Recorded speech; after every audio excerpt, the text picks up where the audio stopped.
Is there anywhere in Australia as vapid and self-obsessed as Sydney's eastern suburbs? Does that mean Newtown? Because I feel like that is where the most vapid and self-obsessed people are. That's where all the queers are. That's a different kind. It's performative. Sorry. The time frame where I spent most of my time around Newtown was around like 2011, 2013, where it wasn't the queer collective that were living there. It was the hipster collective that were living there. And you can track the vapidity of a town by where the hipsters are.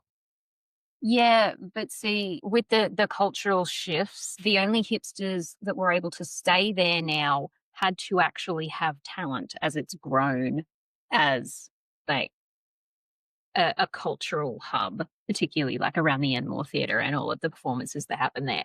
So yeah, you still kind of get that, but again, it's more performative, whereas all of the talentless vapidity has had to move on. I disagree.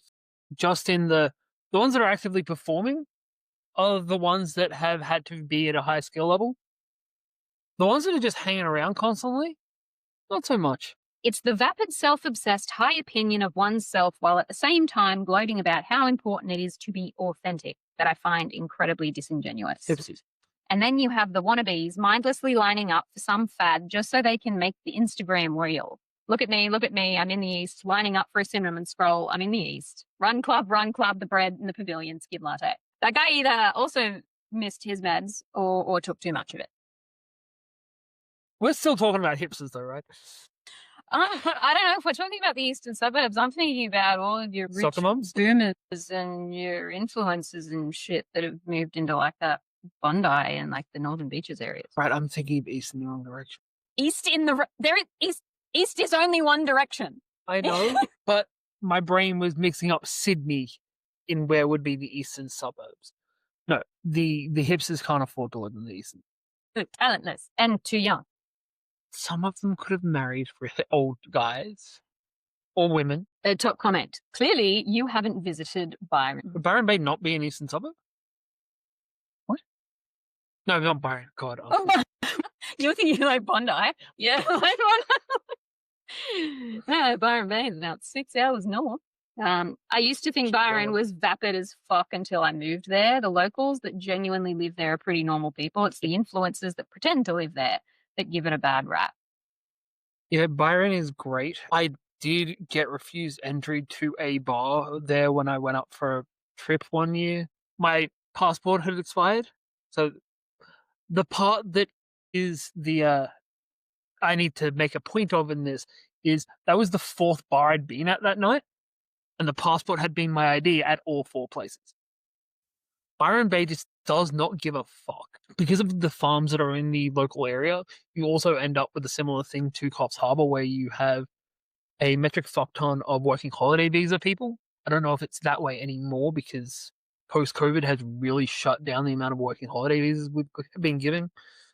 But it used to be, to get a second year on your working holiday visa, you need to work for, I believe it's 90 days on a farm or in construction. And it's great because you would see 90% of people would go and work on the farms. And then if you're an Irish lad, you would go and work construction.